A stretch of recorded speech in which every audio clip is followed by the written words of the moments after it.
My fiancée, Claire, fell in love with our immigration attorney, a man who spent more time at protest marches than in the courtroom. Looking back from my office in Houston, I couldn't be happier. After my specialized work visa hit a bureaucratic wall and my engineering firm downsized, I was vulnerable. We were set to marry, and she had promised to sponsor my residency. She was my only link to the country I had served and lived in for 12 years. But as the political climate shifted, so did she.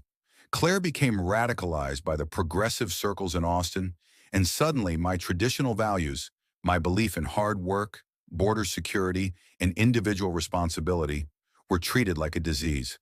She knew I was in a corner, unable to work, afraid to travel, stuck in a house where my voice no longer mattered. I became a shadow in our home, while she spent her evenings at strategy sessions with Adrian, the activist lawyer we had hired. She used my legal status as a leash. If I expressed a conservative opinion or questioned the woke rhetoric she brought home, she'd coldly remind me how easy it would be to cancel the sponsorship. I lived in a state of constant, suffocating silence, feeling like a stranger in the land I loved. Then came the night she didn't return.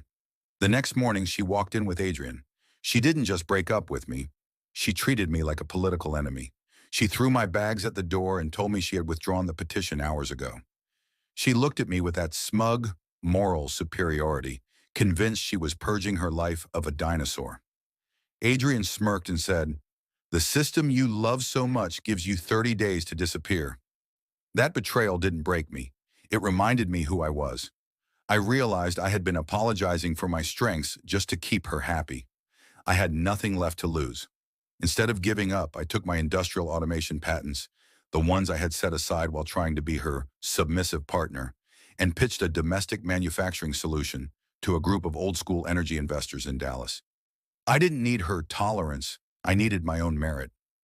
Those investors didn't care about my political incorrectness. They cared about my efficiency and my drive. They sponsored me for an O-1 visa, the one reserved for individuals with extraordinary ability. Now I rebuild my life on a foundation of success. I don't hide, I lead. Last week I saw them at a high-end bistro. They were loudly debating wealth redistribution while clearly stressing over who would cover the check. I walked past their table adjusting my jacket. On my wrist was a watch that cost more than Adrian's annual billables, and in my pocket was a permanent residency card earned through my own contribution to this country.